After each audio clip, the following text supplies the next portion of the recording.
She came to this valley with nothing and owed nobody a single thing. Harvey Townsend, Marshal of Crestfall, Utah Territory, said the words slowly, deliberately, like a man nailing boards across a door he intended to keep shut. The long scar that ran from his left jaw to the corner of his eye turned white against his sun-bronzed skin, the way it always did when fury rode close to the surface. He stood in the center of Elder Caleb Whitmore's parlor without removing his hat, which was itself a declaration, a refusal of the social niceties Whitmore used like weapons. Whitmore was 63 years old, and he wore that number like armor. He had silver sideburns and a waistcoat that cost more than most Crestfall families earned in a winter month. His hands were folded on the oak desk in front of him as if in prayer, but Harvey had never once seen the man pray anything that was not for himself. "Marshal," Whitmore said, his voice carrying the smooth patience of a man who had learned that a quiet tone made other people doubt their own raised voices. "Nobody is suggesting the woman is a criminal." "You are suggesting worse than criminal," Harvey said.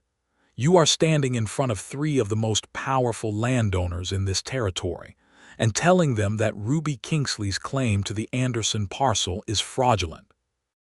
You are doing that without a shred of legal evidence, and you are doing it because you want that land and you cannot find another way to take it." The three men seated on Whitmore's horsehair sofa said nothing. They did not have to. Their silence was endorsement. Harvey set his knuckles on the edge of the desk and leaned forward until Whitmore would have had to look away to avoid his eyes. "I am telling you this once. Whatever pressure campaign you are running against that woman ends now. Whatever favors you are calling in, whatever stories you are telling the bank, whatever whispers you are seeding in the dry goods store on Saturday afternoons, they stop. She came to this valley with nothing and owed nobody a single thing, and that means she stands on the same legal ground as any man in this county. You come after her through proper legal channels, I will see you get your proper legal hearing. You come after her any other way, you will find out what it cost me to wear this badge." He pushed off the desk and walked toward the door, and not one of the four men spoke until his boots hit the porch steps outside. That confrontation was 3 months into the future, the first time Harvey Townsend ever saw Ruby Kingsley. It was a Thursday in April of 1878, and the stage from Salt Lake City had been running 4 hours late, which meant the small crowd waiting at the Crestfall depot had either given up or converted their waiting into an afternoon at the Silver Antler Saloon. Harvey was not waiting for anyone on the stage. He was walking past the depot on his way to the telegraph office when the coach rolled in trailing a thin pennant of red dust and squealed to a stop. He would have kept walking. The driver climbed down and opened the door, and the passengers came out the way they always did, rumpled and stiff, blinking in the late April sun. There was a drummer in a checked coat, an older couple leaning on each other, a young man who looked like he had been sick for most of the journey. And then there was a woman who stepped out of the coach and stood in the street with a worn canvas bag over one shoulder and a battered leather satchel in her other hand. And she looked at Crestfall, Utah Territory, the way someone looks at a thing they are trying to decide whether to trust. She was around 26 or 27 years old, with dark auburn hair pinned up under a practical hat and gray-green eyes that caught the light and held it. She was not dressed for impression. Her traveling clothes were clean but old, and she wore no jewelry. What struck Harvey, who had learned to read people the way a river pilot reads water, was that she did not look lost. She looked like a person who had decided. There was a particular kind of stillness in her that he recognized because he had worked hard to cultivate the same thing in himself. It was the stillness of someone who had survived things that required them to learn not to show their fear. He kept walking to the telegraph office. He sent 3 wires related to a cattle rustling case he was working, received 2 replies, and walked back up the main street of Crestfall toward his office in the county building. The woman with the canvas bag was standing at the front of the land office, and the door was closed, and there was a hand-lettered sign in the window that Harvey could read even from the far side of the street. It read, closed Thursdays after 2 o'clock. It was 20 past 2. Harvey hesitated. He was not a man who hesitated often, and when he found himself doing it, he paid attention to the sensation, because in his experience it generally meant something. He crossed the street. "Lucas Hemner keeps irregular hours," he said, stopping a respectful distance from her. "The land office clerk. He has done since his wife passed in February. If your business will wait until morning, he is here reliably at 8. The woman turned to look at him, and he saw the assessment happen in her eyes, a clear, swift cataloging that moved from his badge to his hat to his hands and then settled on his face, where it stayed an extra moment on the scar. She did not flinch at it, which was the part he noticed. "And if it does not wait," she said. Her voice was lower than he expected, calm but not cold. "Then I can tell you where he lives and you can knock on his door. He will not like it, but he will come. He is fundamentally a decent man even on his bad days." "I would rather not inconvenience a grieving man," she said. "I can wait until morning." She looked at the sign again. "Is there a boarding house in town? Mrs. Clara Abe runs clean rooms on Pine Street. That is 2 blocks north and 1 east. Tell her Harvey Townsend sent you and she will give you her fair rate rather than her stranger rate." Something shifted very slightly at the corner of her mouth, not quite a smile but adjacent to one. "There is a difference. About 40 cents a night." She nodded, picked up her satchel and said, "Thank you, Marshal. I am Ruby Kingsley." And then she walked north, and Harvey Townsend stood in front of the closed land office and watched her go and thought about nothing in particular except that she had said her name the way a person says it when they are accustomed to it not mattering to anyone and have decided to say it anyway. He learned who she was through the ordinary mechanisms of a small town, which is to say that by Friday evening he had been told about her by 4 different people, and had drawn his own conclusions from the shape of their telling. Ruby Kingsley had come to Crestfall because of a dead man she had never met. His name was Owen Anderson, and he had been a prospector turned failed rancher who had died the previous autumn of a fever, intestate, with no living family except a second cousin in Pennsylvania whom his lawyer could not locate. That second cousin was Ruby Kingsley. She had been located by said lawyer after 6 months of searching, and she had been told that she was the sole heir to Owen Anderson's claim, which consisted of a stone house, a barn, approximately 40 acres of the best-watered land in the Crestfall Valley, a mule named Pemberton, and a debt of $80 to the Merchants Bank of Crestfall. Ruby Kingsley had packed a canvas bag and a leather satchel and taken 2 trains and a stagecoach from Philadelphia to a town she had never heard of, to claim land she had never seen, left to her by a man she had known only through 2 letters received over the course of a decade. The 4 people who told Harvey about this were not neutral in their telling. 3 of them framed the story as a curiosity, a novelty, an odd little anecdote about the strange woman from the East who had appeared to claim poor dead Anderson's scrub ranch. The 4th, which was the bank clerk, offered the information with a particular knowing quality that Harvey recognized as the early movement of a current running under the surface of things. He visited Lucas Hemner at the land office the following Monday, which was not unusual since Harvey visited the land office in the course of regular business on a semi-regular basis. "The Anderson deed," he said, leaning against the counter while Lucas sorted through a stack of filed documents with hands made clumsy by grief and inattention. "Clean title." Lucas pushed his spectacles up. "Clean as anything in this county. Anderson bought that parcel outright from the Territorial Survey Office in 1871. Paid cash. No encumbrances except the bank note, which is registered and legitimate and has a fixed term." He paused. "The Kingsley woman came in Friday morning. She is Anderson's cousin through his mother's side. The documentation she brought from the lawyer in Philadelphia is complete and properly notarized. The claim is entirely valid. Has anyone suggested otherwise?" Lucas was quiet for a moment that lasted just slightly too long. "Elder Whitmore came in Friday afternoon. He asked to review the Anderson parcel survey records. He has done that before over the past couple of years. He always comes back to that parcel. Harvey left the land office and walked to the eastern edge of town where the valley opened up, and the Anderson land was visible in the distance, green with spring grass and threaded with a creek that ran cold and clear even in August, which was more than most of the surrounding range could claim. He stood there for a while looking at it, and then he went back to his office and thought about the nature of patience and the nature of greed and the way those two things, when they were combined in a man like Whitmore, could produce something that moved slowly and looked respectable and was fundamentally dangerous. Ruby Kingsley moved into the stone house on the Anderson parcel during the last week of April. Harvey learned this because he made it his business to learn it, which required him to examine his reasons with some care. He was a man who was direct with himself even when he wished he was not. His interest in Ruby Kingsley was not entirely professional. He recognized the distinction and did not pretend it away.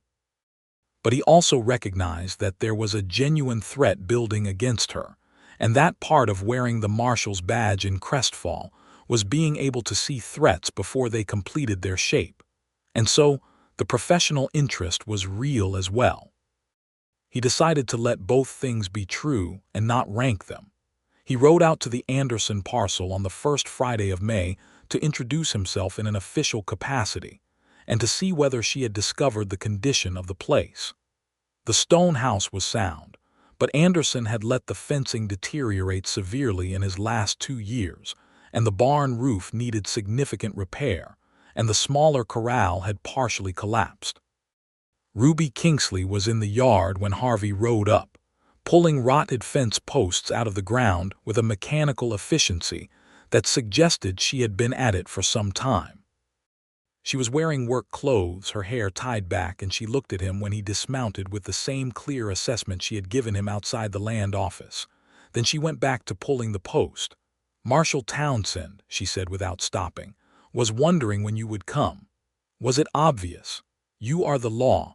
New person arrives in your town with a property claim. You would want to know the situation. She got the post free and set it aside. What would you like to know?"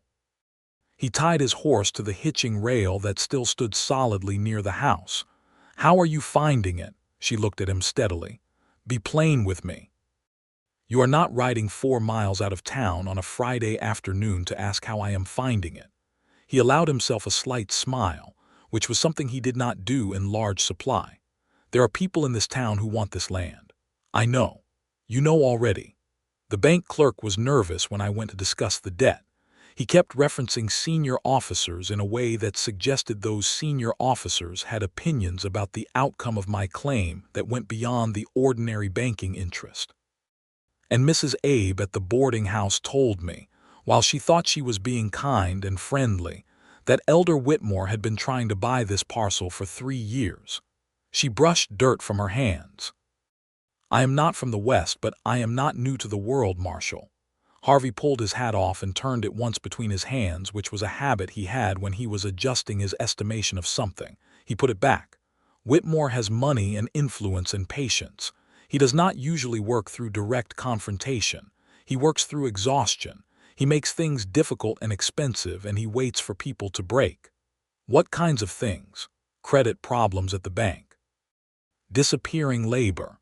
Rumors that discourage buyers if you try to sell, and complications that discourage suppliers if you try to build. He has done it before, with 2 other properties in this valley. Both times the owners eventually sold at prices well below value." Ruby looked out across the 40 acres for a moment, and Harvey watched her face, and what he saw there was not fear and not defeat, but something that was quiet and firm and very old, as though whatever reserves she was drawing on had been built up across a long time. "What were you before you were a marshal?" she asked, which was not what he expected. "Army. Before that, nothing worth describing." "Did you grow up around here?" "Missouri. I came west in 1868. He paused. "What were you before Philadelphia?" "Poor," she said, simply and without self-pity. "The kind of poor that is invisible in a city." I worked as a seamstress for 11 years.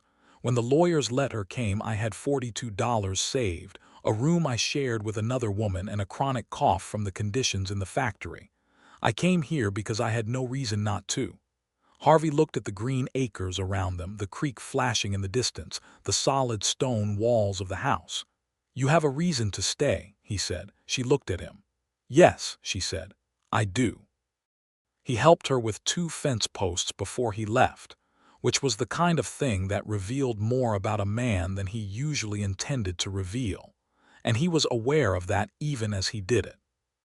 He rode back to Crestfall in the early evening light, thinking about the quality of her stillness, and the fact that she had looked at his scar on the first day and not once since, which suggested she had catalogued it and filed it away as information rather than spectacle, and he did not know exactly what to do with how much he appreciated that. May moved forward with the particular intensity of spring in the Utah Territory, the sagebrush greening, the cottonwoods along the creek putting out their pale leaves, the mornings still cold and the afternoons warming fast. Harvey rode out to the Anderson parcel twice more during the first 2 weeks of May, each time with a practical pretext that became less necessary as the visits became more honestly about the fact that he wanted to be there. He helped her haul lumber for the fence repair on one occasion and fixed a stuck window latch on another, and they talked across those tasks with a gradual ease that he recognized as rare, because he found most conversation effortful and most company a kind of low-level drain, and neither of those things was true when he was talking to Ruby Kingsley. She told him about Philadelphia, the way someone tells stories when they have finally found a listener who does not want the interesting parts smoothed over. She had grown up in the narrow streets of the working district, the daughter of a linen merchant who had died of cholera when she was 9, leaving her mother and 3 children to manage on a washerwoman's income. Her mother had worked herself to death by the time Ruby was 15, and Ruby and her 2 younger brothers had been distributed among distant relations with varying degrees of willingness. Her brothers had gone west early, one to California, one to Texas. She had not heard from either in 4 years. She had worked the factory floor, then moved to skilled seamstress work, which paid better but still not well. She had lived carefully and saved slowly and kept reading, which was the one luxury she allowed herself, library books and borrowed newspapers, and she had built inside herself a person who understood the world quite clearly even from the narrow vantage of a shared room and a long working day. She asked him in return, and Harvey found himself answering, which was not his usual practice. He told her about the war, carefully and without detail where detail was unnecessary, because he had been 19 when he enlisted with the Union Army in 1863, and the things he had seen had taken years to file into their proper places. He told her about coming west afterward, following a brother-in-law who had land ambitions in Kansas, drifting from scout work to occasional law enforcement, and finally being pinned down in Crestfall by the sheriff who had offered him the deputy's position in 1872 and been killed in a dispute in 1874, at which point the county had appointed Harvey to fill the vacancy, and the following election had confirmed him. He told her about the scar when she did not ask, which he had found was the only way to tell it that did not feel like performing, a dispute in his 3rd year in Crestfall. A man named Garrett Cross who had believed his property line extended across his neighbor's well. A knife that came out of a situation Harvey had believed was under control. 2 inches to the left and it would have been his eye. He had killed Garrett Cross in the subsequent seconds, which was the part of the story that he sat with the longest in the quiet of his own mind. She listened to all of it without flinching or performing sympathy, and when he finished she said, "That is a lot of weight for one person to carry," and the simplicity of it landed somewhere in him like a stone finding the bottom of still water. The first direct move against Ruby came in the 3rd week of May. Harvey heard about it from the bank's junior clerk, a young man named Theo Raines who had a crisis of conscience that expressed itself as an early morning visit to the marshal's office before Theo had quite worked up the courage to say what he had come to say. Harvey gave him coffee and let him get there at his own pace. The bank, acting on direction from its senior partner, who was also a member of Elder Whitmore's congregation and social circle, had decided to call Ruby Kingsley's $80 debt immediately rather than waiting for its scheduled term, which did not expire for another 18 months. The justification would be an obscure clause in the original loan documentation about property upkeep standards, specifically the deteriorated fencing, which the bank would argue constituted a violation of the terms. Ruby would have 30 days to pay $80 she did not have, and if she could not pay, the bank would move to foreclose on the collateral, which was the Anderson property. Harvey thanked Theo Raines, told him he had done the right thing, and rode out to the Anderson parcel before noon. Ruby was at the barn assessing the roof damage and making a list. She had a worn notebook and a carpenter's pencil, and she was writing in a hand that was neat and fast, the hand of someone who had used writing as a practical tool rather than an ornament. She listened to what he told her without interrupting. When he finished, she was quiet for a moment. Then she said, "I have $28. I know a lawyer in Cedar City named Frank Delaney. He is competent and he is not in Whitmore's pocket, which in this county is a meaningful distinction. He will look at the loan documentation tonight if I send a wire today. If the clause they are using is as vague as Theo described, it will not hold in front of a territorial judge." She looked at him. There was something in her face that he had not seen there before, a faint strain along the jaw, a tightness at the corners of her eyes, and he understood that the stillness he had admired was something she was working to maintain. It was not effortless. It had never been effortless. He had simply been watching her sustain it, which was its own form of strength. "Why are you doing this?" she asked. The question was direct, not suspicious. She genuinely wanted to know. Harvey thought about his answer with the honesty that had become the only mode he trusted with her. "Because it is the right thing to do. Because Whitmore has been running this kind of campaign in this valley for years and somebody needs to stand in front of it. And because," he stopped briefly, "because you came here and started pulling fence posts out of frozen ground alone, and that deserves a better return than a foreclosure notice." She held his gaze for a moment that felt longer than it was. "Thank you," she said. "Wire your lawyer." Frank Delaney came up from Cedar City in person rather than sending a letter, which Harvey took as a sign that Frank had found something interesting in the documentation. He arrived on a Wednesday evening, a compact man with wire-rimmed spectacles and the perennial slightly distracted air of a person whose mind was running ahead of his body.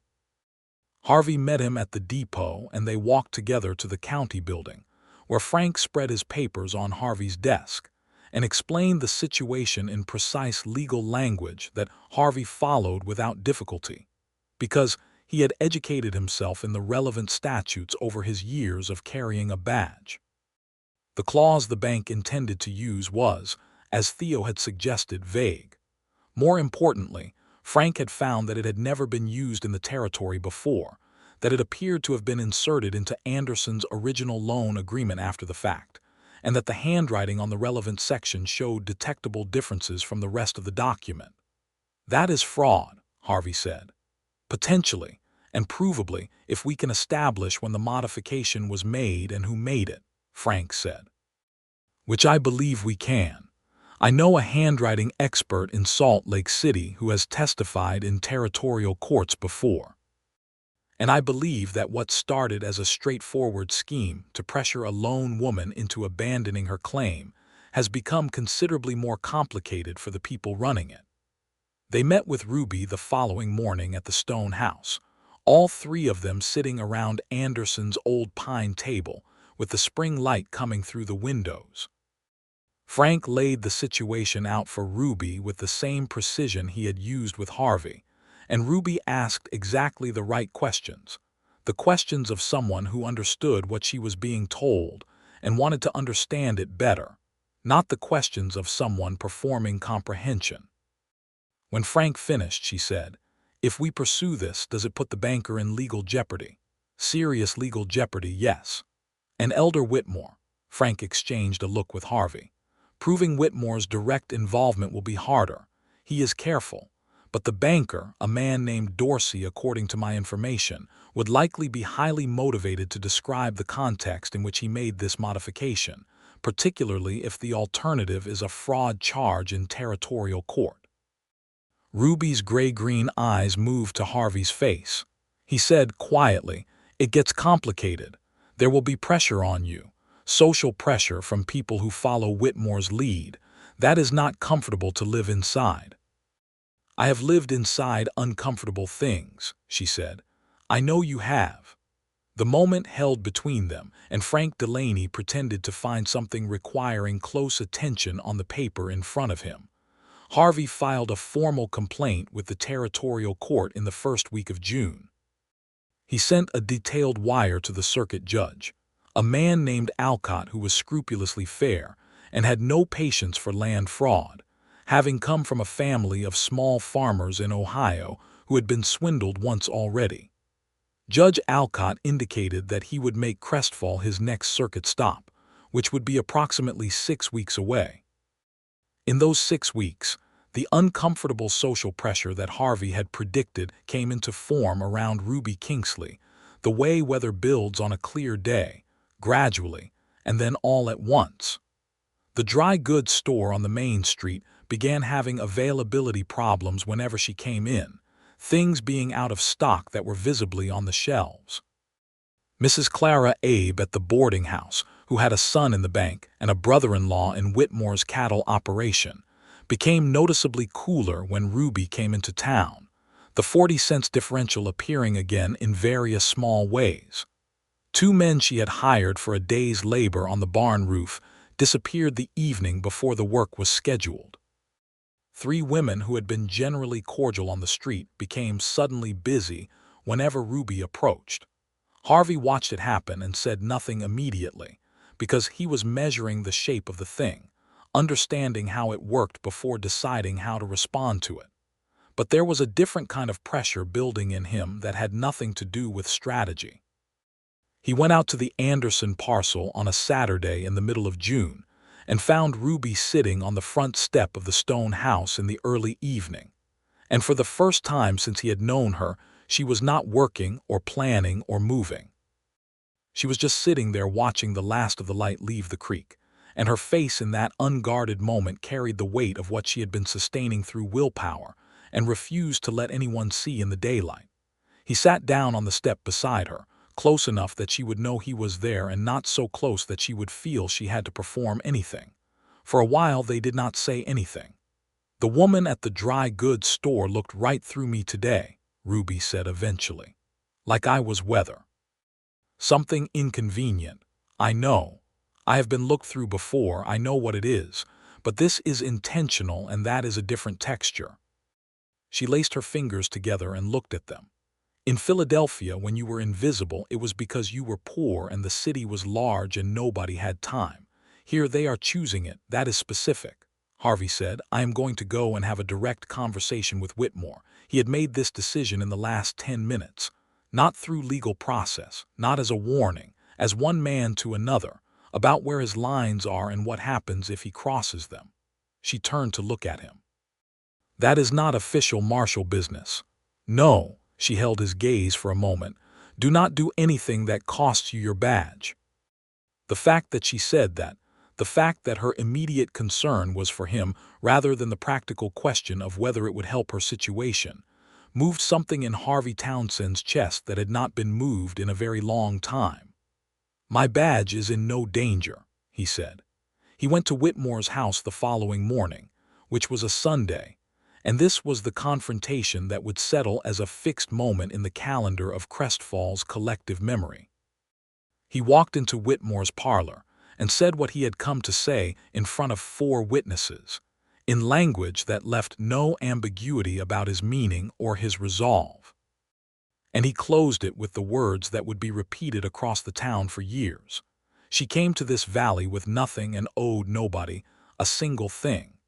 He walked out of Whitmore's house into a Sunday morning that was already warm and bright, and he felt the particular kind of relief that comes from having said something true loudly enough that it cannot be unsaid. Within 2 days of that Sunday, the social weather in Crestfall began to shift. It did not reverse overnight, because a town that has been trained in a direction does not simply stop, but it lost its coherence. 3 of the women who had been avoiding Ruby stopped doing so. The dry goods store's inexplicable stock shortages resolved themselves. Mrs. Abe's coolness remained but became less pointed. What Harvey had correctly calculated was that most of the social pressure on Ruby had been coming from people who followed Whitmore's lead not out of genuine conviction, but out of habit and social gravity. And when they understood that the marshal had drawn a line in public and was standing behind it, the calculation of which side was safer shifted for most of them. Whitmore himself said nothing publicly. He went to his lawyer, a man named Packard, who had a conversation with Frank Delaney that Harvey later heard described as civil in tone and somewhat desperate in substance. The bank's fraud case was in motion, and Dorsey the banker was genuinely frightened, and it appeared that Whitmore's careful habit of insulating himself had created a situation where Dorsey was going to have to absorb most of the legal consequence alone. Harvey went out to the Anderson parcel on a Wednesday evening in late June, which was not unusual by this point, and found Ruby working in the kitchen garden she had started along the south wall of the house. She was planting squash, her knees on an old piece of sacking, her hair loose because there was nobody to see her and the evening was warm.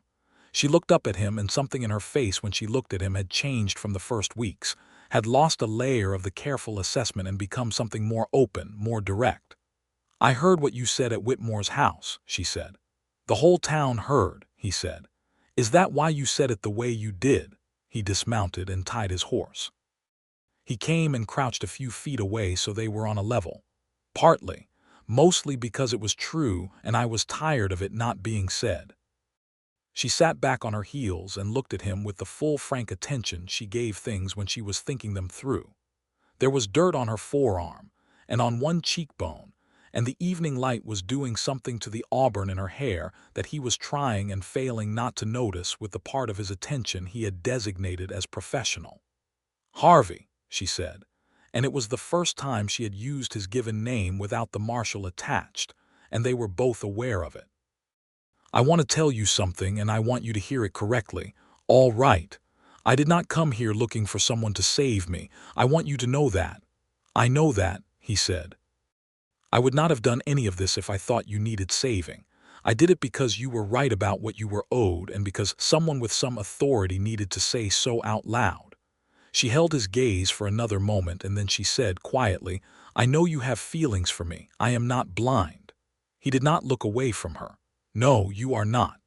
And I want you to know that she paused, that I do not find that unwelcome." Harvey Townsend, who had spent the better part of 10 years being a man who kept himself at a careful distance from the things he wanted because caring for things in his experience had led primarily to losing them, felt the old armor do something it had never quite done before. Not break, but bend, in the way metal bends when it finally meets sufficient and appropriate heat. "I am glad to hear that," he said, with the care of someone handling something that matters. She smiled at him then, a real one, not the adjacent to a smile he had been gathering and cataloging since April. It transformed her face in the way that the transformation of a person's face when they genuinely smile transforms it, not into something it was not before, but into the fullest version of what it already was.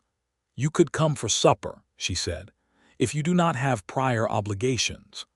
"I do not have prior obligations," he said. They ate at the old pine table with the last of the June evening coming through the windows, and the conversation moved through a dozen different territories, the way conversation does when two people are discovering that they can go anywhere and come back safely. She had been reading a novel she had borrowed from the Crestfall lending library, and she wanted to talk about it, and Harvey, who read seriously and broadly, had opinions. She had found a problem with the east wall of the stone house that she was not sure how to address. He looked at it after they ate and explained the issue and the solution, which was straightforward once you understood the way the stones had been laid. She showed him the mule, Pemberton, who had a personality that was either mulishly difficult or possessed of strong convictions, depending on how you framed it. Harvey found that he could not stop himself from standing in the barn with a lantern and talking to this woman about a mule with the ease of someone who had always known how to do exactly this. When he left, it was almost 9 o'clock, and she walked with him to where his horse was tied, and in the dark of the yard she looked up at him and he looked down at her and he said, "Can I come back on Saturday?" "Yes," she said. "Come for the whole day if you like. I have fence posts to set, and I could use someone who is tall." He rode back to Crestfall with the July stars coming out and the sage-scented air moving around him, and he was 33 years old, and he felt something he had not felt in so long that he had to think about what to name it, and the name was Hope. Judge Alcott arrived in Crestfall on the 17th of July, a large, deliberate man who wore his judicial authority like a well-fitted coat, and asked clear questions in a courtroom that fell silent when he spoke. Harvey had prepared the case with Frank Delaney over the preceding weeks. The handwriting expert had traveled from Salt Lake City and had provided a detailed examination of the loan document that established, with what Alcott quickly determined was compelling specificity, that the clause the bank had attempted to use had been added to the document after its original signing. Dorsey, the banker, who had spent 3 weeks in a state of escalating anxiety, took the stand and confirmed, with the stuttering relief of a man confessing to something he had been told was minor and found was serious, that he had been instructed to make the modification by Elder Whitmore, who had wanted the loan callable at will so that the property could be recaptured at an opportune moment. The court was full. Crestfall was a small town, and this was its primary entertainment and scandal simultaneously, and Harvey watched the faces in the gallery shift as the testimony accumulated, and the shape of what Whitmore had been doing became visible. Whitmore himself was present, which was a choice Harvey thought told you everything about the man's estimation of his own position. He sat in the gallery in his waistcoat with his silver sideburns and his folded hands, and he maintained his expression of calm civic concern until the moment Dorsey said his name, at which point something shifted in his face that Harvey had never seen there before. It was not guilt, because Whitmore was not constituted for guilt. It was the particular shock of a man who had operated through proxies his entire life, discovering that a proxy had cracked. Judge Alcott ruled that the attempted enforcement of the modified clause constituted fraudulent conduct under territorial law. He issued an immediate restraining order against any bank action on the Anderson loan, pending a full fraud investigation, ordered the debt term reinstated to its original schedule, and referred Dorsey for formal charges. Regarding Whitmore, he noted that while the testimony established clear instruction and intent, the formal charging of a prominent citizen required a higher evidentiary standard and directed Harvey to continue building the case, which he was already doing. Ruby Kingsley sat at the plaintiff's table beside Frank Delaney, in a dress she had made herself from fabric she had bought at the dry goods store the previous week, a deep blue cotton that was simple and exact and looked like something she had designed with care rather than haste. She was completely still throughout the proceedings, and when Alcott ruled in her favor she nodded, once, the way someone nods when they have been proven right about something they already knew was right, and have been waiting patiently for the rest of the world to catch up. Outside the courthouse, Harvey found her on the step with Frank, and Frank shook her hand and then Harvey's and departed to find his horse, and then it was just the two of them in the afternoon sun on the courthouse steps while the town of Crestfall moved around them in the aftermath of its own small seismic event. She turned to him. "Thank you," she said, "for all of it. You did the work," he said. "You held on to the property. You showed up. The rest was procedural." "Do not minimize it," she said, and there was something warm in her voice. "You stood in front of something that has been rolling over people in this valley for years and you stopped it. That is not procedural." He looked at her in the afternoon light, the blue dress and the gray-green eyes and the slight upturn at the corner of her mouth that he had learned to watch for, and he thought about what it would mean to say what he wanted to say. He thought about what it would cost him if she did not receive it well, and he thought about what it would cost him if he did not say it, and the second number was larger. "Ruby," he said. "Harvey," she said, and she was already looking at him with the full attention she brought to things that mattered, which told him that she knew what was coming. "I would like to court you properly," he said, "if you will allow it." She was quiet for a moment, and the moment felt like standing at the edge of something, not a cliff, because it was not frightening, but an edge where things on either side of it were different from each other. "I am not an easy person," she said. "I have been alone long enough that I have strong opinions about my own way of doing things. I am not going to simply fold myself into someone else's shape." "I am not asking you to," he said. "I have difficult days, days where the hardness of all of it comes up and I am not pleasant to be around. I have been told I am not particularly easy either," he said. She looked at him for another moment and then she said, "Then yes, I will allow it." He smiled, and it was the real one, the one that was rare enough that people who knew him remembered when it happened. She saw it, and something in her face opened further in response, and they stood on the courthouse steps in Crestfall, Utah Territory, in the summer of 1878, and it was the beginning of the thing they were building. The summer moved through its long days in a new configuration. Harvey came to the Anderson parcel on weekends and some evenings, and Ruby came into town on Thursdays and they ate at the small restaurant that had opened on the main street. And on Sundays, they sometimes rode out to the high meadow north of the valley and sat in the grass by the pine trees and talked in the way they had been talking since the first fence post, about books and history and the nature of the land and the shape of their own pasts.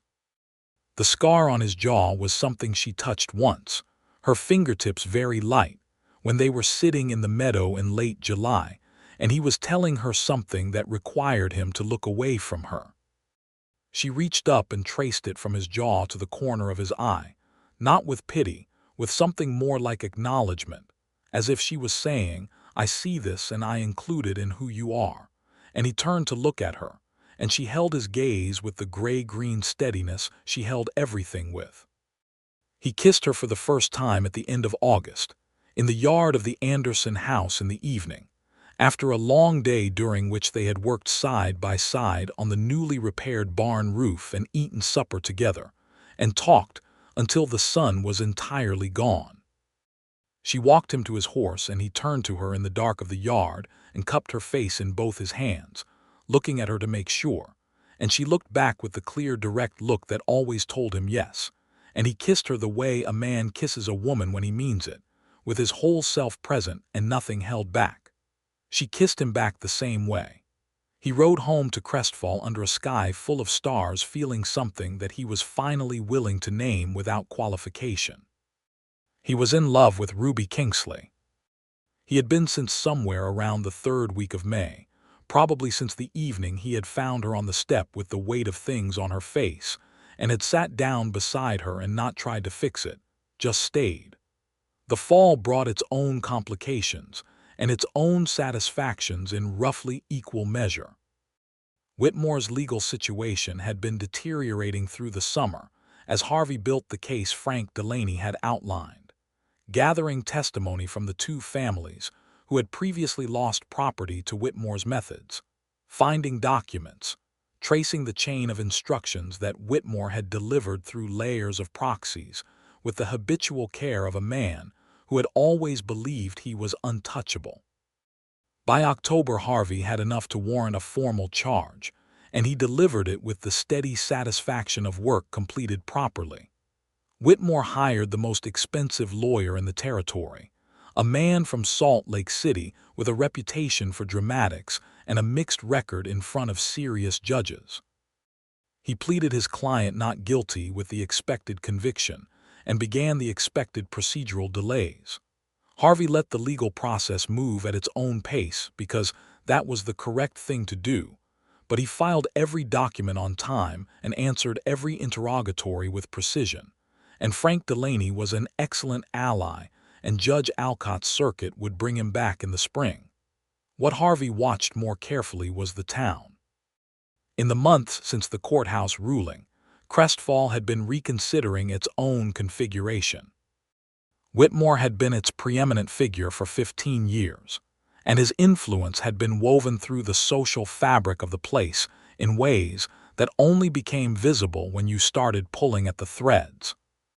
There were people who had wanted to speak up about things for years and had not, and there were people who had benefited from his favor and were now uncertain what their position was. And there were people, the majority he thought, who had simply gone along with the ambient weather of the town without thinking too hard about who was making it. Ruby moved through all of this with a quality that Harvey found increasingly admirable and also increasingly right, which was the word he had settled on for what she was. Not right as in morally superior, though she was clearly ethical. Right in the sense of fitting the shape of a situation with accuracy, of understanding what a moment required and providing it without performing. When women in town who had shunned her began to show signs of wanting to reverse that decision, she did not punish them for it or embrace them with excessive warmth, but simply moved forward with a dignity that made the path clear. When men who had depended on Whitmore's favor began to look uncertain, she did not gloat. She planted her winter vegetables and repaired her east wall and went to the Crestfall lending library on Thursdays. She became, quietly and without designing it, a figure the town of Crestfall oriented itself by. Harvey saw it happening and felt a fierce and quiet pride that he expressed to her one evening in October when they were sitting by the fire in the stone house, both of them reading, which had become one of the things they did, reading in the same room in comfortable silence. He looked up from his book at her, and she looked up from hers, and he said, "This town has needed you." She looked at him with a slight tilt of her head that meant she was processing. "I came here for a piece of land and a mule," she said. "Yes, and you stayed for what you built. That is different." She was quiet for a moment. "I think," she said slowly, "that for the first time in my life I am somewhere I intend to remain. That is," she paused again, "that is a very large thing for me to say. I have never had anywhere I intended to remain." He set his book down. She had set hers down as well. They were looking at each other across the fire, and what was in the room between them had been building for months and had a quality now of something almost visible, like heat shimmer on a summer road. "I want to ask you something," he said. "Ask," she said. "Will you marry me?" She was still for a moment. Then, "That was sooner than I expected." "I have been thinking about it since July," he said, which was true. "I am asking in October because it took me until October to be certain that you would not feel rushed."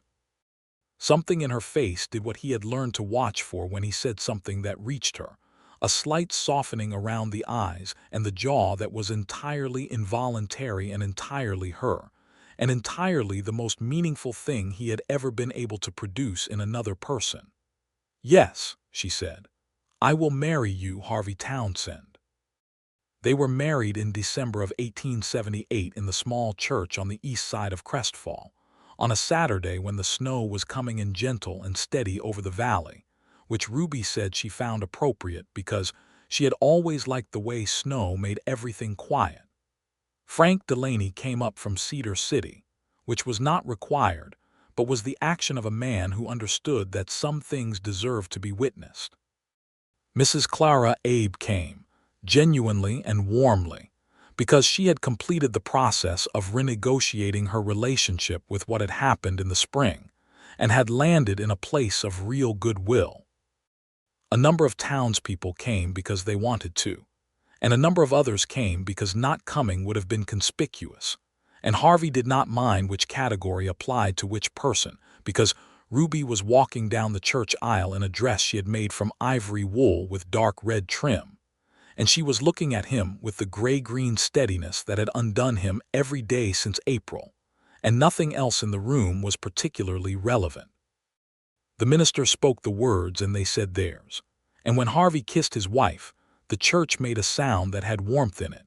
And he thought about the girl who had pulled fence posts out of frozen ground alone, and the man who had walked past the land office and then did not, and about the strange mathematics of accidents and choices, and how a single thread pulled through a series of moments can produce a life. They had supper at the restaurant with Frank and Clara, Abe, and 4 other friends, and then Harvey took his wife home to the Anderson house, which was both of their houses now, and the snow was still falling, and the stone house was warm.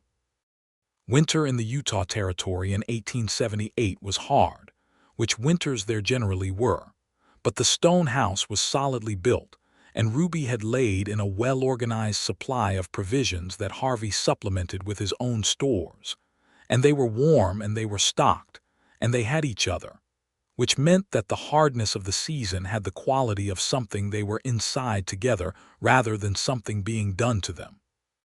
Harvey kept an office in town and went in 4 days a week, and Ruby came into town with him on Thursdays, her regular library day, and they rode back together in the early evening, and the valley looked different in the winter light, the creek running dark between snow banks, the cottonwoods bare and angular against the pale sky. She began teaching herself to keep livestock properly. She had Pemberton the mule, whom she had come to feel a particular and somewhat amused affection for, and she had 3 chickens she had acquired in October, and in January she bought a milk cow from a retiring farmer on the south side of the valley, a transaction Harvey drove her to and watched her conduct with the negotiating acumen of a woman who had spent 11 years making sure every penny was correctly accounted for. The farmer wanted $30. She paid $22.50, and the farmer looked slightly amazed when it was over, as though he was not entirely certain how it had happened.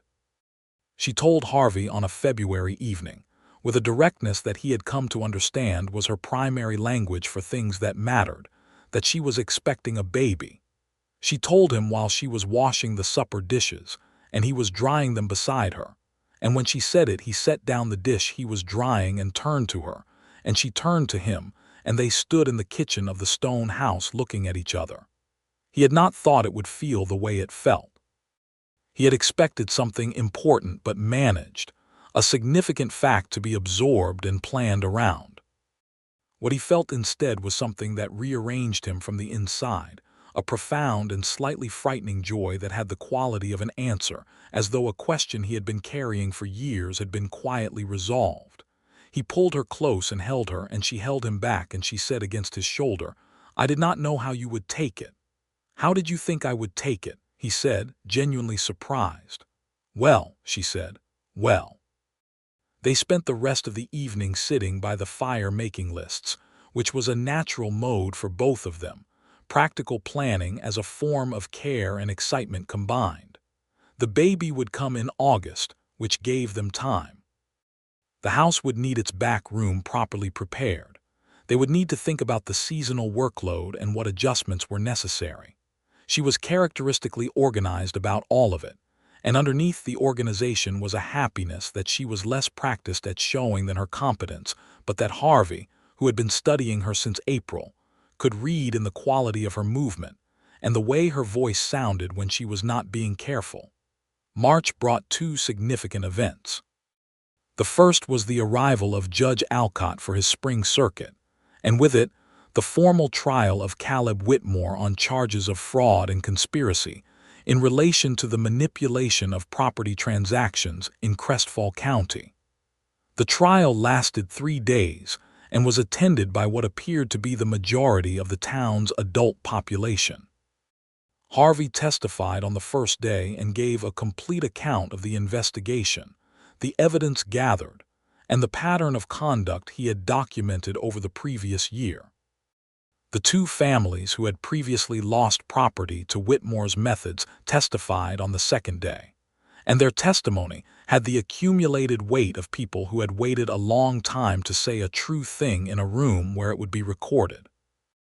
Dorsey the banker, who had already been convicted on the fraud charge in January and received a modest sentence in light of his cooperation, provided testimony about the instructions he had received, and the attorney from Salt Lake City objected and argued and performed with considerable energy, but could not restructure the shape of the facts. Judge Alcott convicted Whitmore on 4 counts and sentenced him to 3 years in the territorial prison in Salt Lake City, plus the payment of damages to 2 of the families whose property he had taken. His assets were subject to a court order pending the damage calculation. The attorney announced an appeal, and Harvey expected it would partially succeed on procedural grounds because that was often how these things worked. But the conviction stood as a fact, and the sentence was the beginning of a reckoning, and that was what mattered. Ruby sat in the gallery on all 3 days with her hands folded on the early roundness of her belly and her face composed in its characteristic stillness. And at the conclusion of the verdict she met Harvey outside the courthouse, and he saw in her face something that was not triumph but was its quieter and more durable cousin. "Is it over?" she asked. "Mostly," he said.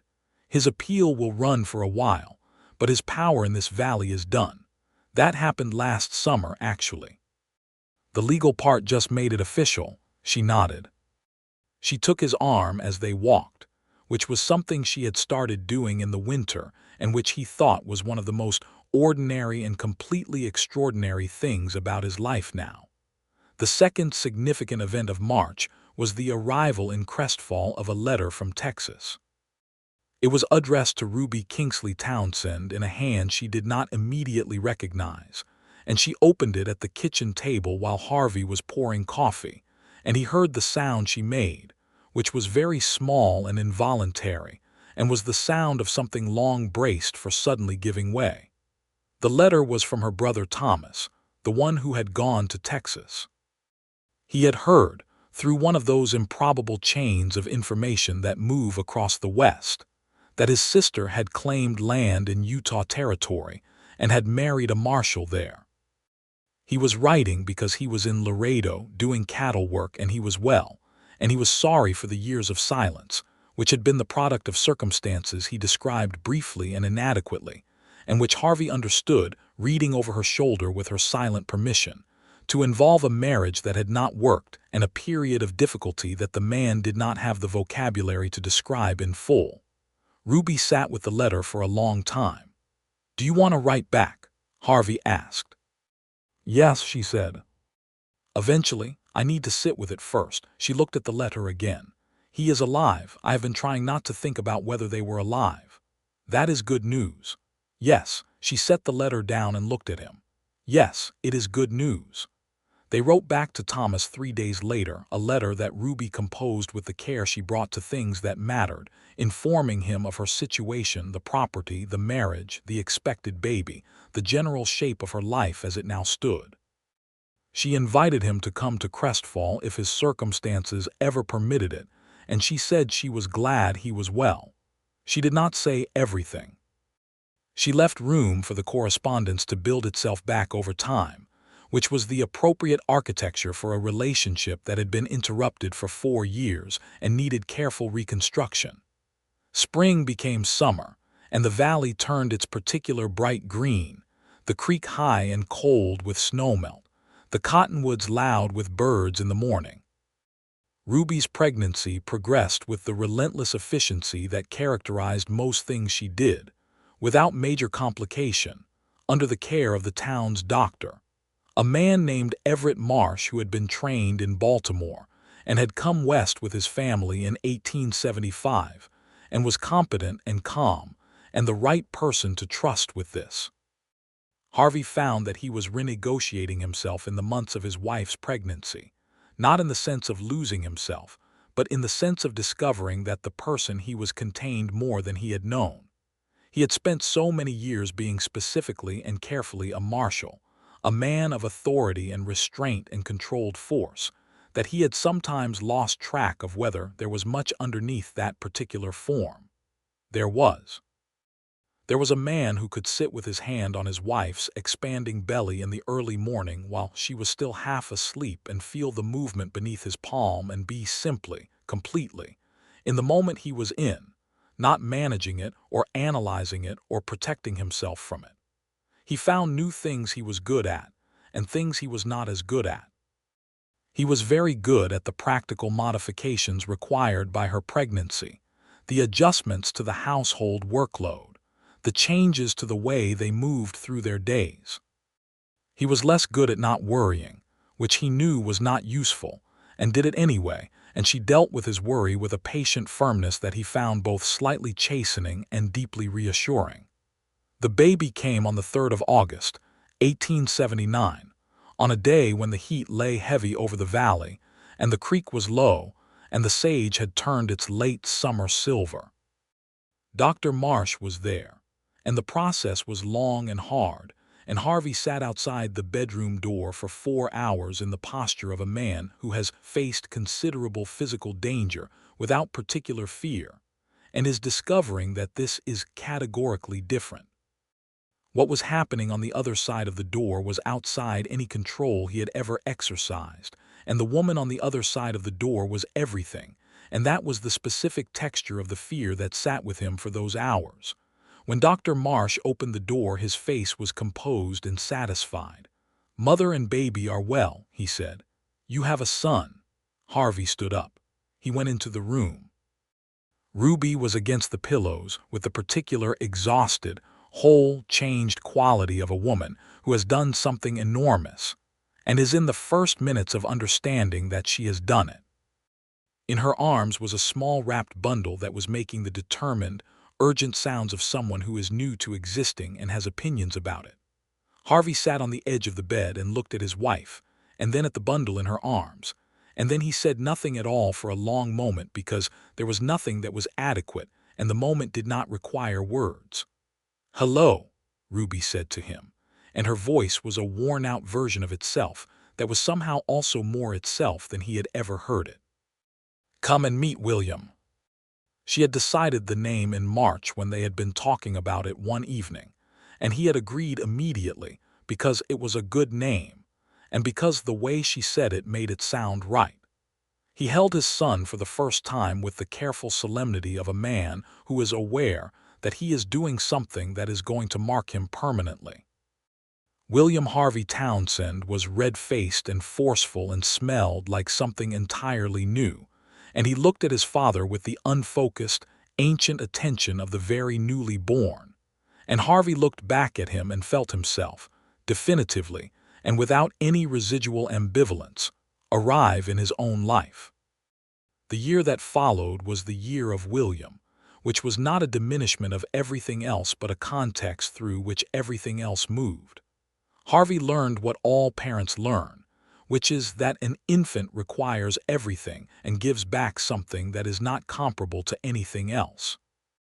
He was a careful and practical father, which was the mode available to him, and he discovered that this was enough and more than enough, that William did not require him to be effusive or demonstrative in ways that were not his natural modes, only to be present and consistent and to show up, which was something Harvey Townsend had always known how to do. Ruby was the mother Harvey had expected her to be, which was to say she approached the whole endeavor with her characteristic combination of clear-eyed practicality and enormous underlying depth. She nursed William through his early months with the same focused competence she applied to fence posts and legal proceedings, but when she held him in the evenings in the chair by the fire, she had an expression that Harvey saw only in those moments, a softness that was total and defenseless in a way she was with no one else, and watching it was something he stored carefully in himself. The year also brought a resolution to the last thread of the Whitmore situation.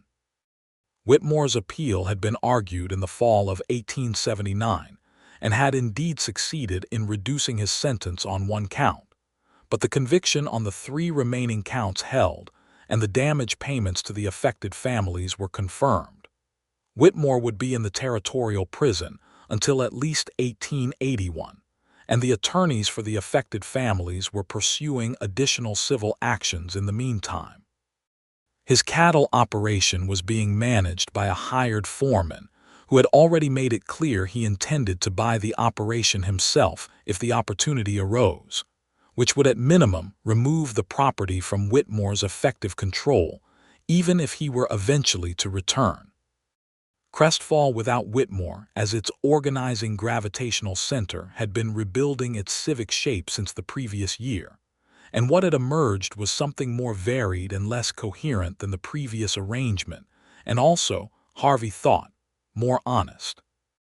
The new town council had 2 members who would not have been permitted near influence when Whitmore was running things, including a man who ran the smithy and whose family had been the first to lose property to Whitmore's methods, and they brought a practical directness to council proceedings that he found genuinely refreshing. Winter of 1880 was milder than the previous year, and they moved through it with William, who was walking by January in the lurching, determined way of children who have decided to be upright before their bodies are entirely confident about it, and who had the specific temperament of a child who knows his own mind, which Harvey thought was probably foreordained given his parents. Thomas Kingsley arrived in Crestfall in April of 1880. He sent a letter in February saying he was coming, and Ruby spent the weeks between the letter and his arrival in a state of contained anticipation that she managed with the same competence she managed everything, but which Harvey could see in the way she returned occasionally to the matter, and then set it aside, working through something she could not entirely prepare for, because you cannot prepare for the moment of seeing someone you thought you might have lost. Thomas Kingsley was 31 years old and looked enough like Ruby that Harvey recognized him across the depot platform before any introduction was made.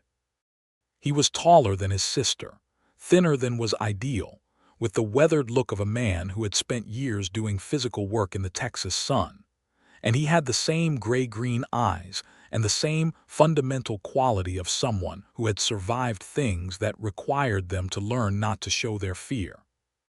Ruby walked toward him and Thomas Kingsley walked toward his sister, and when they met there on the platform, they stood for a moment looking at each other, assessing the 4 years' distance, and then she embraced him and he held on, and Harvey stood back by the wagon and let them have it, because some things require privacy even in public. Thomas stayed for 3 weeks. He was a quiet man who observed carefully and spoke when he had something to say, which was a quality Harvey respected, and which made the 2 of them get along without difficulty from the first evening. He was good with William in the offhand, slightly uncertain way of a man who had no children of his own and was not sure of the protocol, and William was good with him in the unceremonious way of 1-year-olds who have not yet learned to be suspicious of strangers. Thomas told Ruby and Harvey over several evenings about the years he had not written.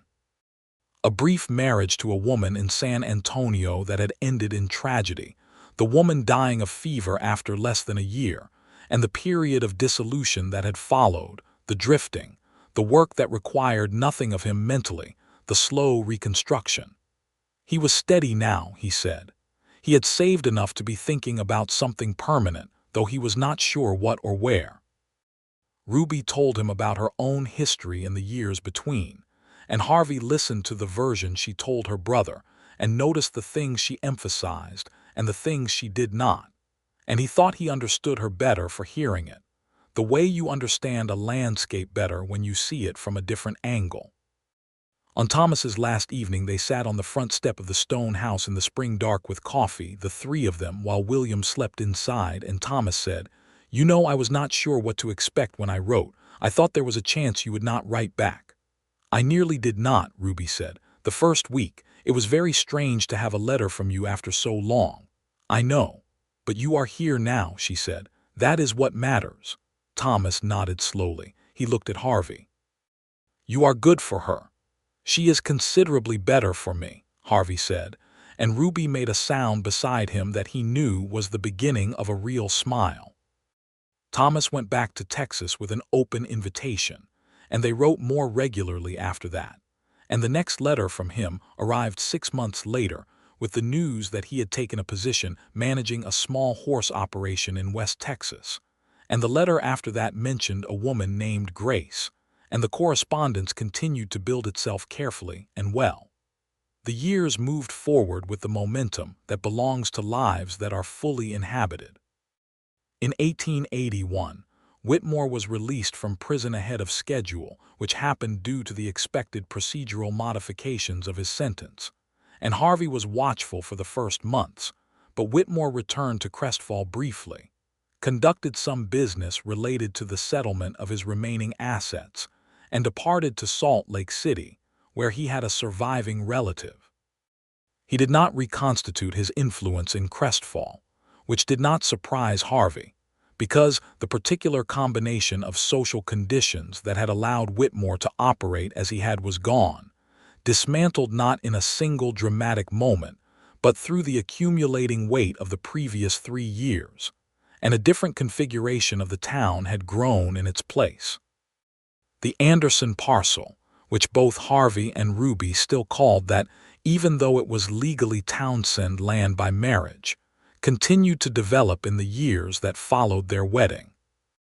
Ruby's farming competence grew through the deliberate process of learning by doing that she applied to everything, and by 1881 she had a functioning kitchen garden, a small orchard she had started from stock bought from a nursery in Salt Lake City, the milk cow, a second cow, several more chickens, and Pemberton, who aged with a dignity that suited him. Harvey contributed his practical abilities and his labor on weekends and what time the marshal's work allowed, and they had become by that second year something that he recognized as a genuine working partnership, in the fullest sense of the word, which was the kind of partnership he had not known was possible. Their second child came in June of 1882, a daughter they named Clara, which was in part a nod to Mrs. Clara Abe, who had given Ruby a fair rate and gradually become something approaching a genuine friend, and in part because the name suited her before they had even met her, if that kind of knowing was possible, and it apparently was, because Clara Townsend arrived in the world with a disposition that matched the name, clear and sweet and very decided. William was not immediately impressed with Clara, and made this known through the traditional methods available to a 2-year-old, but settled into his role as older brother with surprising grace over the following months, developing a territorial protectiveness that Harvey recognized as family feeling in its earliest articulated form. By 1883, Harvey had been Marshal of Crestfall for 11 years and had managed to build the office into something he was genuinely proud of, a function that was respected rather than feared, that operated within clear legal principles, and that served the full population of the county rather than its most powerful members. He had developed working relationships with the territorial authorities that brought Crestfall County services and attention it might otherwise not have received, including a better road to Cedar City and a formal arrangement with the territorial court for regular circuit visits. He had a conversation with Ruby in the fall of 1883, sitting at the pine table with the fire going and both children asleep, about whether he wanted to continue as Marshal indefinitely or whether there was something else he wanted to build. He asked her, which was the right thing to do, because it was her life as much as his, and she was entitled to the question. She thought about it with the careful honesty she brought to things that mattered. "Do you still need it?" she asked. She meant the badge, the authority, the particular shape of the work. He thought about his answer with equal care. "I need the purpose," he said finally. "The specific form is negotiable." What he found over the following year was that the specific form could expand. He worked with the territorial government on a land registry reform that addressed some of the vulnerabilities to fraud that had allowed what had happened with Whitmore's scheme. It was not glamorous work, and it involved considerable correspondence with authorities in Salt Lake City and 2 trips there with Frank Delaney, but it produced a set of procedural changes that made it harder to do what Whitmore had done, harder for the powerful to manipulate the recording systems against the claims of people who had less. He was proud of it in the quiet way he was proud of things that were done correctly, and would continue to work after he was no longer watching them. He talked to Ruby about it on the second trip to Salt Lake City when she came with him, which she did because the children were old enough for Mrs. Abe to watch for several days, and she wanted to see the city, which she had not seen since she passed through it 6 years before on her way to a valley she had decided to trust. They sat in the dining room of the hotel on their second evening, and she looked around at the city lights visible through the windows and said, "Do you know what I thought the first time I came through here? Tell me." "I thought, this is the last leg. Whatever is at the end of this, you are committed to it. You have sold your room and given notice at the factory and spent what you had on the train ticket and the stage fare. You have decided." She looked at him across the table. "I was terrified." "You did not look it," he said. "I was extremely practiced at not looking it," she said. "But I remember standing in the depot and thinking, what if this is a mistake? What if the land is worthless and the claim does not hold and the lawyer's letter was wrong and I have done all of this for nothing?"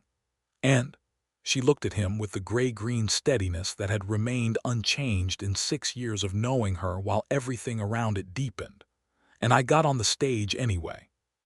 Because the alternative was going back to the room and the factory and the Tuesday library visit, and I could not do that. I had decided." Harvey reached across the table and covered her hand with his. "I am very glad you decided." She turned her hand over and held his. "So am I," she said. "Harvey, so am I." They went home to Crestfall on a Friday, arriving in the late afternoon when the valley was in its autumn gold. The cottonwoods turned and the sage silver in the slanted light, and William and Clara came out of Mrs. Abe's house at a run when they heard the wagon, and Harvey lifted his daughter with one arm and put his other arm around his son, and looked over their heads at his wife, who was standing in the street with the stone house visible in the distance and the valley around her. The valley she had arrived in with a canvas bag and a leather satchel and $42, and the particular courage of a person who has decided. She caught his eye, and the corner of her mouth went up.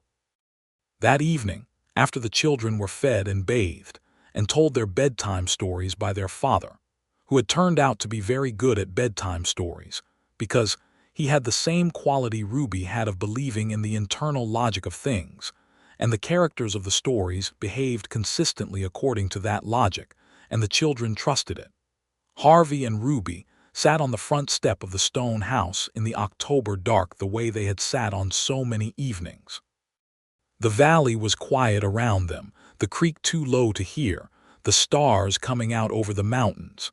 Pemberton made a sound from the barn, his particular assessment of the evening.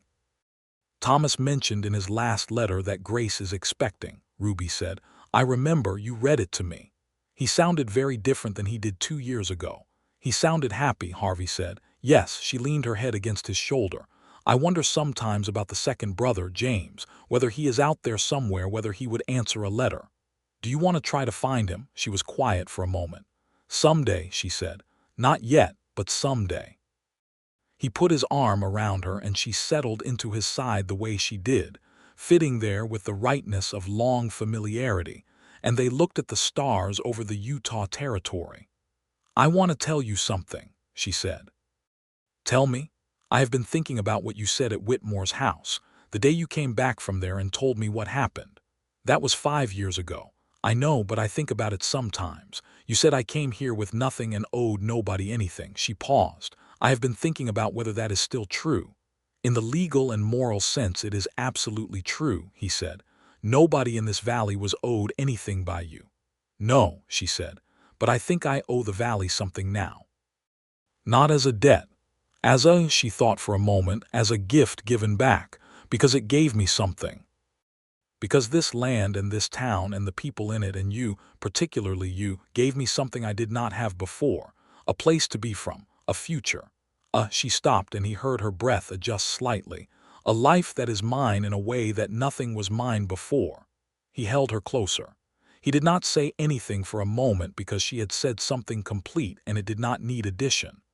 "I think you have been giving that back since you arrived," he said finally. "I think you gave it the day you walked into the land office and filed the claim and refused to be moved. I think every day since has been part of that." She lifted her head and looked at him in the dark. He could see her face in the starlight, the familiar face that had been the most important face in his world for 5 years and would be for the rest of his life, and she looked at him and said, "I love you, Harvey Townsend." He said it back the way he always did, with the full and unsupported weight of what he meant. Nothing performative, nothing held back, just the true thing said directly. "I love you, Ruby Townsend." She settled back against him, and they sat there in the October night with the valley around them, and the children asleep inside the stone house, and the mule drowsing in the barn, and the 40 acres that had once been everything, and had become merely the ground on which something much larger had been built. The years that came after that were the years of the life fully made. William Townsend grew into a serious, curious boy who wanted to know how everything worked, and who could be found most Saturday mornings in the company of Crestfall's blacksmith, learning the mechanics of the forge, with the focused attention of someone who has found the particular thing that answers the particular shape of his mind. He was his mother's eyes and his father's quietness, and he was 9 years old when Harvey taught him to ride properly, and 14 when he started accompanying Harvey on the less dangerous elements of his marshal's work, not out of any romantic notion of law enforcement, but because the boy wanted to understand how the systems of things worked. Clara Townsend was entirely her own person, which her parents had expected and respected. She had Ruby's directness and Harvey's stillness, and some third thing that appeared to belong only to her, a particular warmth that made people tell her things they had not intended to tell and feel better for having done it. She was 6 years old when she informed her parents that she intended to be a doctor when she grew up, which in 1888 was not a straightforward ambition for a girl in the Utah Territory, and Harvey and Ruby received this information with the seriousness it deserved and began thinking about what it would require and how to build toward it. They did not tell her it was unlikely. They told her it would require considerable work, and they would help. Ruby's orchard was producing by 1884, and she began selling fruit and preserves through the dry goods store, which had changed ownership in 1881 and was now run by a family who did not have complicated histories with anyone in the valley.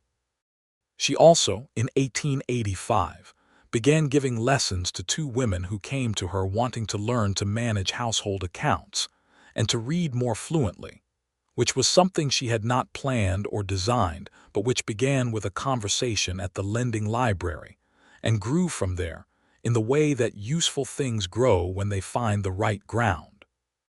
By the time the 1880s moved into the 1890s, the lessons had become a regular Thursday gathering at the stone house, 8 or 10 women at various levels of literacy and numeracy, drinking coffee and working through the practical mathematics of running a household or a small enterprise, or simply understanding the documents that were placed in front of them. Harvey came home to this sometimes, to the sound of voices through the stone walls and the smell of coffee and the particular quality of concentrated work, and he thought of a girl in a Philadelphia factory learning to read in whatever light was available after the work day ended. And he thought of what it means to give forward the things you have had to build with your own hands. In the spring of 1891, Harvey and Ruby sat across from Judge Alcott, who was in Crestfall for his regular circuit, in the restaurant on the main street. Alcott was retired from the circuit now, but visited Crestfall with the regularity of habit and genuine affection for the place.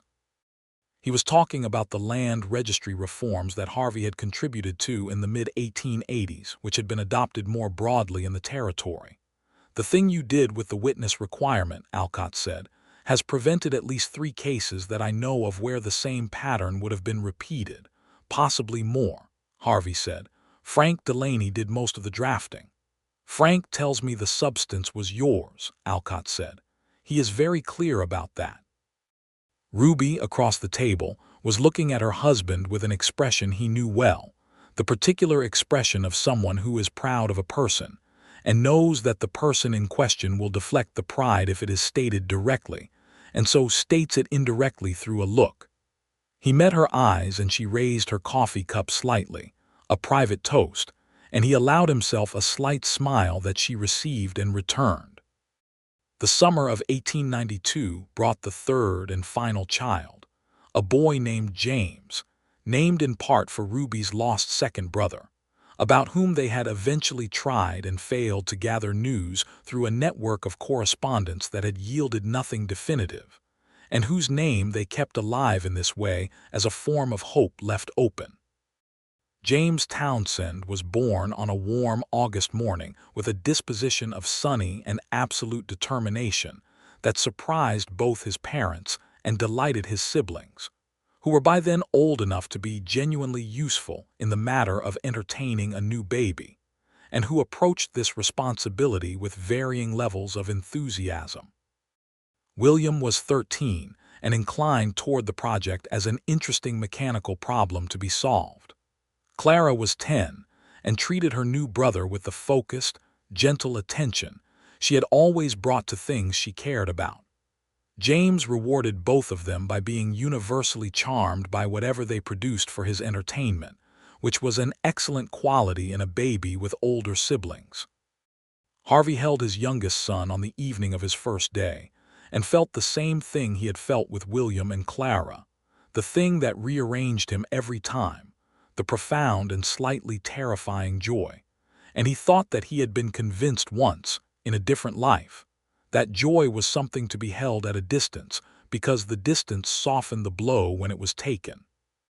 He had spent 5 years with Ruby Townsend, unlearning that conviction entirely, and he was grateful for the lesson in the specific and enormous way that a man is grateful for the thing that saved him from himself. Ruby, against the pillows with her youngest in her arms, looked at her husband in the evening light of the room she had moved into with a canvas bag and a leather satchel and the particular courage of a person who has decided, and she said, "We are all right, Harvey Townsend."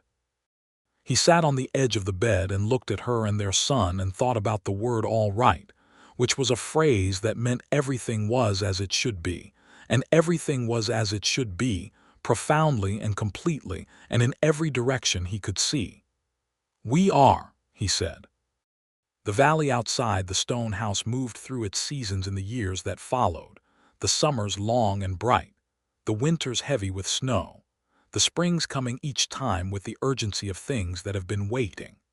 Harvey kept his badge until 1895, when he was 50 years old, and the county had grown enough to support a full deputy who was ready to take the role, and he transitioned with the ease of a man who has always known that the work matters more than the title. He remained active in the legal and civic life of the county, in an informal capacity that suited him better than the formal one had in the later years, advising, consulting, appearing in court occasionally as a witness or an expert. Ruby's Thursday gatherings had by 1895 become something that had a small but real name in Crestfall, a place where women came to learn things they needed and to be taken seriously in the learning.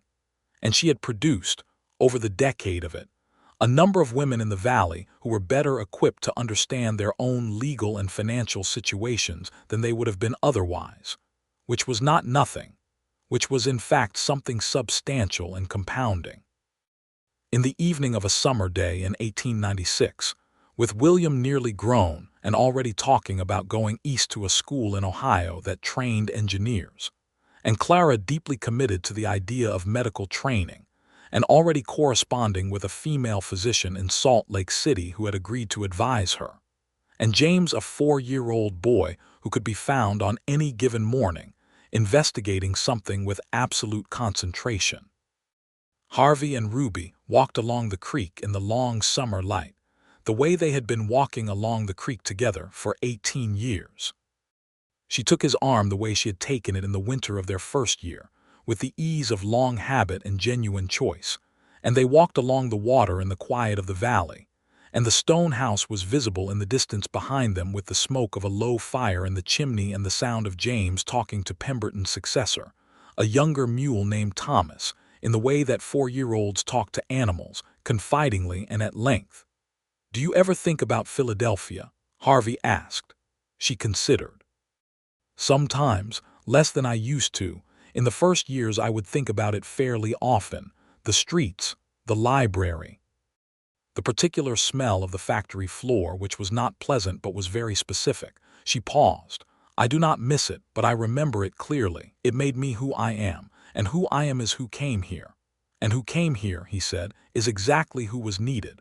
She looked at him with the gray-green eyes that had looked at him every day for 18 years and still had the quality of seeing him fully. That is a very kind thing to say. It is also true, he said. She stopped walking and turned to face him, there by the creek in the long summer light, and she took his face in both her hands the way she had learned to do in the first years and held it, looking at him with all the directness and depth that were her particular gift. I came to this valley with nothing, she said. He covered her hands with his. And now look, she said. He looked at her. Then he looked at the valley around them, the green acres and the creek and the stone house and the distant mountains, and the sky that was enormous and permanent and indifferent to all human concerns, except the fact that under it, in the middle of it, two people had found each other and built something and stayed. Now look, he agreed. He kissed her in the summer light by the creek on the land that had been nothing and was now everything. And the valley held them the way a valley holds what is given to it, completely, without condition, for as long as the mountains stand. The Crestfall Lending Library received, in the fall of 1898, a donation of 40 books in very good condition from the Townsend household, accompanied by a note in a neat and practiced hand that said only, "For whoever needs them next."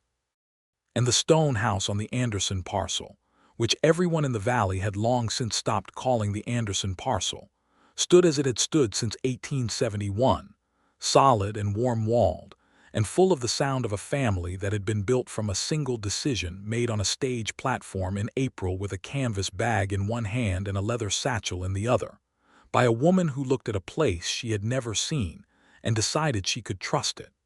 She had been right.